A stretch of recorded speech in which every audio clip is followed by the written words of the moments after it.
మీ business ఏదైనా మీ ఊర్లో promotion చేయాలంటే అది సుమన్ టీవీతోనే సాధ్యం. ఇప్పుడే సంప్రదించండి. నమస్తే, వెల్కమ్ టు సుమన్ టీవీ. నేను శివరాజ్ శంకర్. ప్రస్తుతం మనం గుంటూరు దగ్గరలో ఉన్నటువంటి ఫిరంగిపురం నుంచి మన దగ్గరికి ఒక వైఫ్ అండ్ హస్బెండ్, భార్యాభర్త ఇద్దరు వచ్చారు ఒక సమస్య మీద.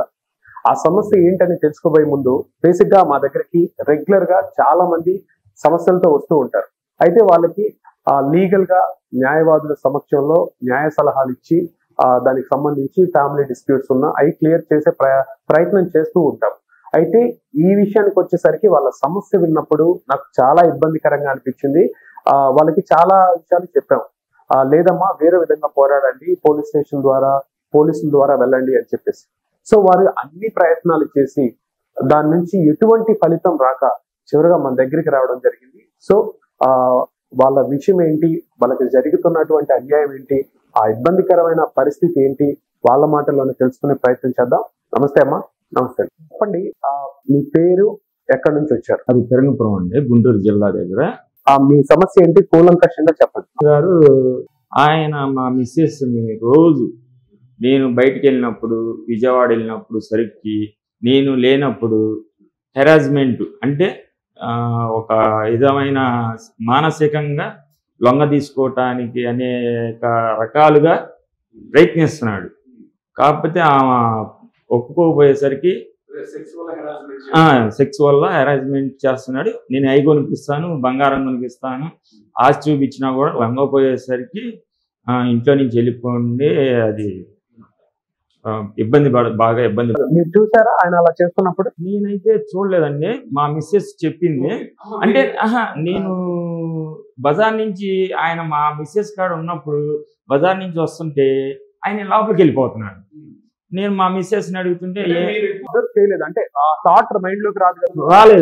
మీరు చెప్పండి, ఏం జరిగింది అసలు పూర్తిగా చెప్పండి. అంటే ఇంట్లో షాప్ లో కూర్చొని ఉంటానండి. మా వారు బయటికి వెళ్ళినప్పుడు కానీ ఏదో మంచి చెడ్ల విషయాలు, పిల్లల గురించి కానీ వ్యాపారం గురించి కానీ పక్కనప్పుడు మాటలు వస్తుంటాయి, మంచి చెడు ఏమైనా వస్తుంటాయి. ఆ మాటల మధ్యలో ఉన్నప్పుడు ఏదో ఒకటి మాట్లాడుతూ, అమ్మాయి మీ అందరూ బాగానే ఉన్నారు, మీరే కాస్త డల్లుగున్నారు,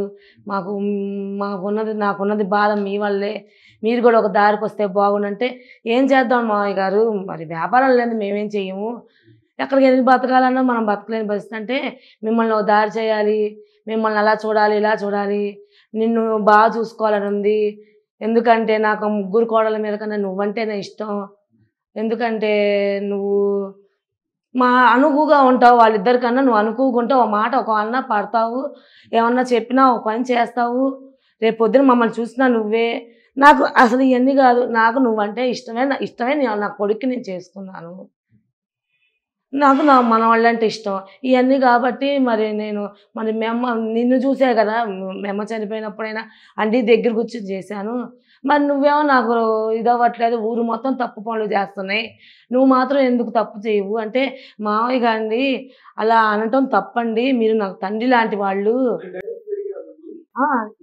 ఇదే జరిగింది చెప్తున్నా, తండ్రి లాంటి వాళ్ళు అంటే నువ్వు నన్ను తండ్రిని చేస్తున్నావు, అప్పుడు నీ మొగుడు నీకేమవుతాడు అని. ఏందండి ఇప్పుడు మీ తప్పు నేను చెప్తుంటే మీరు నన్ను ఎదురు ప్రశ్నిస్తున్నారు, అత్తయ్య గారికి చెప్పమంటారా, చెప్తే అంటే చెప్పుకుంటే చెప్పుకో, ఎవరికైనా చెప్పుకో, ఏమైంది నేను పీకుతారా, నన్ను ఏమన్నా చేస్తారా అంటున్నారండి. సరే అని అత్తయ్య గారికి చెప్పా. అరిచింది, ఏం పనులు ఇవి, మన ఇంటికి మనల్ని నమ్మి వచ్చిన ఆడపిల్లల్ని ఇట్లా నేను మాట్లాడేది, ఇంకొకరు చెప్పు తీసుకొడతారు, ఆ పిల్ల కాబట్టి కడుపులో పెట్టుకొని నాకు వచ్చి చెప్పింది, నేను నా మంచితనం కాబట్టి నేను ఆ పిల్ల వైపే ఉన్నాను, ఇంకొకళ్ళు అయితే నీ వైపే ఉంటారు, నేను ఆడ మంచిదాన్ని కాబట్టి నా కోడలు ఎలాంటిదో నాకు తెలుసు కాబట్టి నేను నిన్నే ఖండిస్తున్నాను, నీ బుద్ధి నాకు ఫస్ట్ నుంచి తెలుసు కాబట్టి, ఇప్పుడు కాదు మన పెళ్ళైన తెగించి నీవు చేసే వ్యవహారాలన్నీ నాకు తెలుసు కాబట్టి ఇంకా నేను నా కోడల వైపే ఉంటాను, నిన్నే 4 మాటలు హక్కు నాకుంది, ఎందుకంటే తన బాధ నేను తల్లిలాగా నాకు చెప్పుకుంది కాబట్టి కోడలు. అవునండి, అంటే ఆయన భయపడట్లా. అంతకేం చేశారంటే మా అత్తగారు ఒక ఫంక్షన్ జరుగుతుంది, వాళ్ళ వస్తారు కదండి మా మామగారు అన్నదమ్ములు, అయ్యా ఏందా ఈ పనులు, మీ ఇద్దరికి లేవు ఆ బుద్ధులు, ఆయనకి ఎట్లా వచ్చినాయి, కాస్త మీరైనా చెప్పండి అని అంటే ఏం చెప్పమంటారు, అది ఆయన వయసుకు మనం చెప్పేది కాదు, అతను అందరం తెలుసుకోవాలి, అందరికీ తెలుసండి, ఎవరైనా చెప్పినా కూడా మీ ఇంటి వ్యవహారం మీరు చూసుకోండి అన్నారు. నా మేనమామకి చెప్పాను, నా పెద్దమ్మలకి పెదనాన్నలకి అందరికీ చెప్తే ఎవరు చెప్పినా అది ఆస్తి విషయమో ఇంకో విషయం అయితే మేము గట్టిగా పోరాడతాం, అది అనేది నలుగురికి చెప్పుకునేది కాదు, అది రోడ్డు మీద పడితే మీ కుటుంబమే పాడైపోయింది, అది ఆయనంతా నేను తెలుసుకోవాలి, చెప్పినా కూడా ఏనన్నప్పుడు మనమే దూరంగా ఉండాలంటే సరే మేము దూరంగానే వెళ్ళిపోయాం.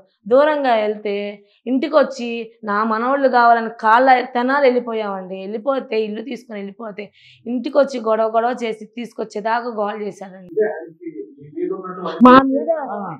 అవునండి 60 పోయినండి, 64 63. ఇంట్లో ఖాళీగానే ఉంటానండి. అవునండి అవునండి తండ్రి లాంటి వారు.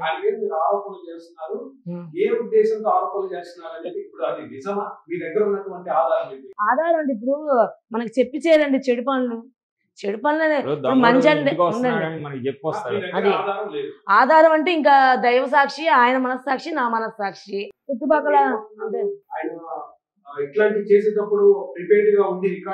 చేయడానికి లేదు కదండి. ఇప్పుడు వేరేదనుకోండి, ఇప్పుడు ఒక ప్రోగ్రామ్ కండక్ట్ చేస్తున్నాం అంటే ప్రిపేర్ అవుతాం, కానీ అతను మంచి మాటల్లో చెడు మాటలు మాట్లాడతాను మనం చెప్పలేం. అవునండి వినండి, ఉన్న వాస్తవం చెప్తున్నాను, అడగండి. అవునండి అంతేనండి. అవునండి ఆ వ్యక్తిత్వం అంటే అందరికి మంచి చెప్తాడు, అందరి సమస్యలు తీరుస్తాడు, ఆ ఉద్దేశంతోనే ఎవరు ఆయన్ని ఖండించలేకపోతున్నారండి. ఇప్పుడు మనకు వాళ్ళ మేనగోళ్ళు ఆధారం అంటే మనకు చెప్పరు కదండి. ఇంకా ఇది ఒక ఆధారం ఉందండి. నిన్న మా మావయ్య గారిది జీమెయిల్ ఐడి ఓపెన్ చేస్తే మా పెద్దబ్బాయి చూపించాడు. ఆ సాక్ష్యం అయితే నా దగ్గర అయితే ఉందండి, మీకు చూపించగలుగుతున్నాను. సెర్చింగ్ లోకి వెళ్తే ఏ సెర్చింగ్ చేశారో మీకు అర్థమైంది. గూగుల్ సెర్చ్ లో చదవండి, పైకి చదవండి, పైకి మీరే చదవలే. అవునండి అది కూడా ఉందండి, స్క్రీన్ షాట్ బాగా వస్తుంది మీకు, ఈమెయిల్ ఐడి కూడా వస్తుంది స్టార్టింగ్ లో. మళ్ళీ వీడియో ఆన్ చేసుకోండి. ఆయన వాళ్ళ చిన్న కోడల పేరండి అది.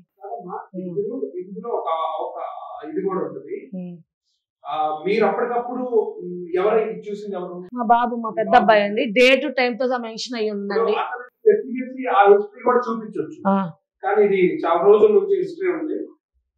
సో ఈ హిస్టరీ చూసి ఆయన వ్యక్తిత్వం గురించి మరి సాక్ష్యం చూపించాలి కాబట్టి ఆయన ఇప్పుడు ఆ మనస్తత్వం ఉన్నోళ్ళు కాబట్టి ఏ చూస్తారండి.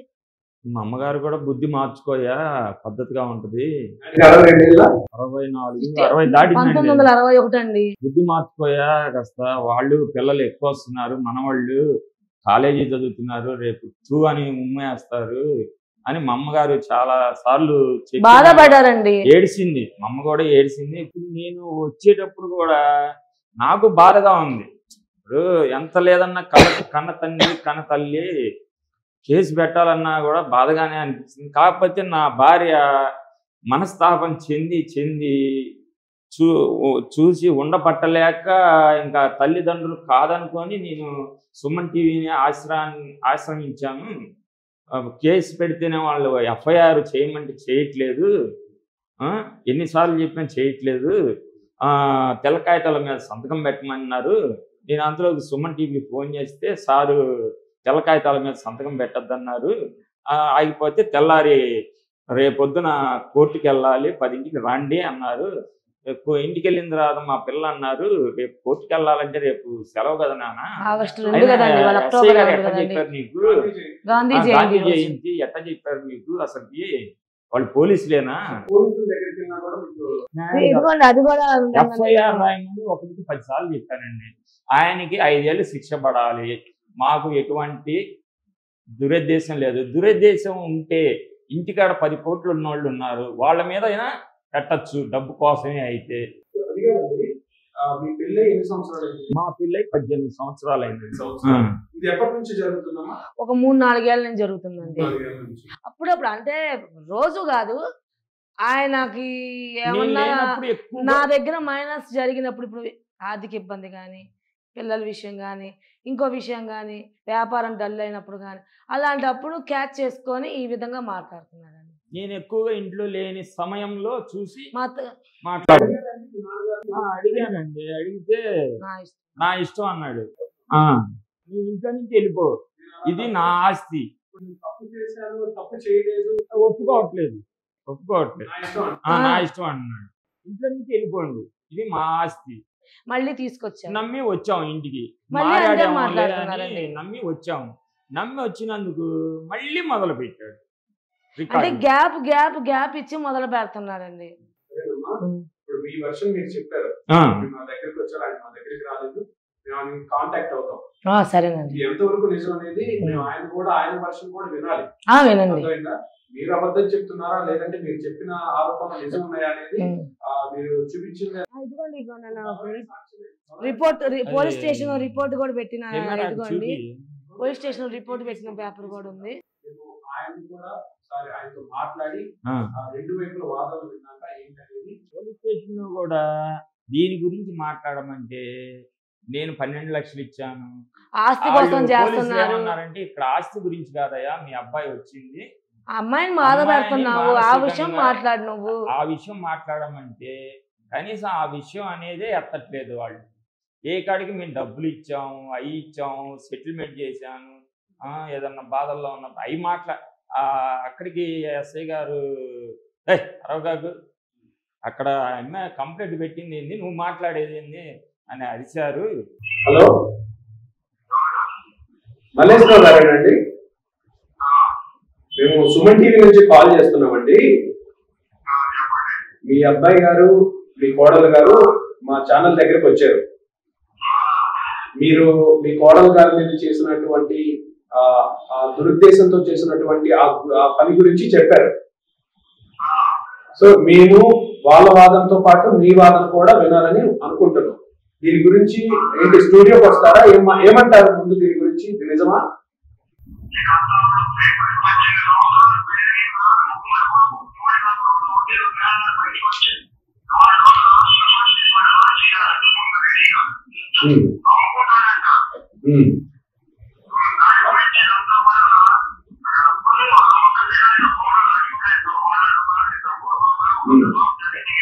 కాదండి, అక్కడ మిగతా వాళ్ళందరికీ సరేనండి, మిమ్మల్ని మళ్ళీ కాల్ చేసే ప్రయత్నం చేస్తారు. మీరు మీ గురించి చుట్టుపక్కల అందరికీ తెలుసు, మీ కుటుంబ సభ్యులకి చుట్టుపక్కల వాళ్ళందరికీ తెలుసు అని చెప్పేసి చెప్తున్నారు. సరేనండి, మేము మీ దగ్గరికి వస్తాము. మీరు ఏం చెప్తారో మీ వాదన కూడా ఒకసారి వినే ప్రయత్నం చేస్తాము.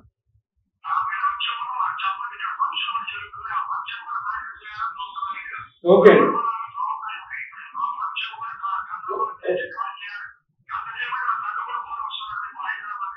ఓకే అండి, ఓకే అండి, మీ వాదన కూడా వినే ప్రయత్నం చేస్తాము.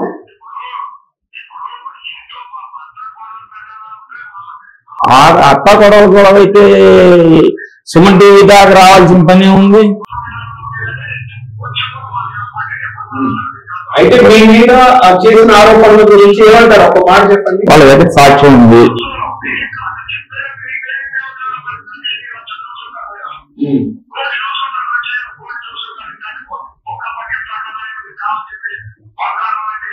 ఓకే అండి, మీ వాదన విన్నాము, ఆయన వాదన కూడా చేస్తాము. వాళ్ళ మామగారికి తెలుసు, వాళ్ళ అల్లుడు, వాళ్ళ బావమర్దులకి తెలుసు. మా అమ్మమ్మ చనిపోయేటప్పుడు, అమ్మా నీకు ఇంత ఇస్తున్నాను డబ్బులు, మీ ఆయనకి మాత్రం రూపాయి ఇవ్వకాకు, ఇస్తే మాత్రం అందరికి తగలబెడదు, నువ్వు బ్యాంకీలో వేసుకొని జాగ్రత్తగా ఉంచుకోమంటే మా అమ్మ ఒక తిక్కల్ది మొత్తం తీసుకెళ్లి డబ్బులు 14 లక్షలు ఆయనకి ఇస్తే ఆయన షేర్లో పెట్టి మొత్తం బాగొట్టాడు. నాకు ఎంత వచ్చింది, అంత వచ్చింది, ఇంత వచ్చిందని ప్రూఫ్ చూపించడానికి ఏమో చూపిడు, మా అమ్మగారికేమో చదువు రాదు. లాస్ట్కి పెద్ద అబ్బాయి దగ్గరికి వెళ్ళి హైదరాబాద్ అప్పుడప్పుడు వెళ్ళి షేర్లు తగ్గితే ఆయన దగ్గర బలవంతంగా డబ్బులు తీసుకొని కొన్నాడు. ఇప్పుడు మనవాళ్ళు ఉన్నాడు, మనవాళ్ళు లేరనట్లేదు. ఇప్పుడు మేము వచ్చింది ఆస్తి గురించి కాదండి, నాకు న్యాయం జరగమని, అది న్యాయం కోసం వచ్చాం. నేను 10 రోజుల క్రితం కూడా అన్నాడండి, మీ పిల్లల చదువులకి లక్షలు అవుతాయి, నేను ఇస్తాను, నువ్వు నాకేమి ఇస్తావు అన్నాడండి. అది కూడా పెట్టానండి. అది పెట్టాక నేను మీ దగ్గర ఆశ్రయించి వాళ్ళ అమ్మగారికి బాగోకపోతే నేను తెచ్చుకుంటే 3 నెలలకు చనిపోయింది. 3 నెలలకు చనిపోయింది. సరే ఇంటి ముందర పండేసాం. వాళ్ళ మేనమా వాళ్ళు, వీళ్ళ నాన్న అందరూ వచ్చారు. వాళ్ళ మేనమా వాళ్ళు తీసుకెళ్ళన్నారు. వాళ్ళ ఈయంకుడు అడిగాడు మా నాన్నగారిని. అడిగినప్పుడు వీళ్ళ నాన్నగారు మా నాన్నగారిని అడిగాడు, బావగారు నాకు దిక్కు ముక్కు ఎవరు లేరు, చేతులు పట్టుకొని మీరే మాకు దిక్కు అంటే ఆయన చేసి పెట్టాడు. చేసి పెట్టి ఏదన్నా కావాలంటే ఆయన అడగాలి, నువ్వు కాబట్టి మీకు ఇంత చేశాను నాకేమి ఇస్తావు. ఈ అమ్మాయిని పట్టుకొని నువ్వు నాకేమి ఇస్తావు, మరి మీ అమ్మకి ఇంత చేసి పెట్టాను. ఊళ్ళో చాలా మంది పేర్లు వాళ్ళు చేస్తున్నప్పుడు నువ్వు ఎందుకు చేయకూడదని ఎంకరేజ్ చేస్తున్నారండి.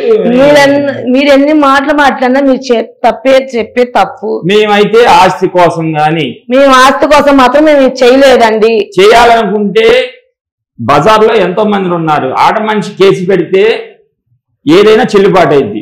ఇంట్లో వాళ్ళ మీదే పెట్టాల్సిన పని ఏంటి? ఇప్పుడు మా నాన్నగారి మీదే పెట్టాల్సిన పని ఏంది? ఇప్పుడు మా అన్నయ్యకి నెలకు 12 లక్షల జీతం వస్తుంది. మా అన్నయ్య పేరు మీద పెట్టచ్చుగా అమ్మాయి. ఒకసారి ₹1 తీసుకోవచ్చుగా. నీ దగ్గర ఎంత ఉంది? ఆయన దగ్గర తప్పు జరిగింది కాబట్టి మహా ఉంటే 1 కోటి ఉండిద్ది. ఆయన నెలకు 12 లక్షల జీతం. ఆయన దగ్గర ఎంత లాగొచ్చు ఈ అమ్మాయి? అలాంటి బుద్ధి దాన్ని కాదు కాబట్టి, ఆయన అన్యాయం చేశాడు కాబట్టి మేము అడుగుతున్నాం. మాట్లాడితే వాళ్ళ కళ్ళే చేసి పెట్టాం గానీ దాని మీద పెడితే చెల్లిద్దా? ఓవరాల్ గా ఆయన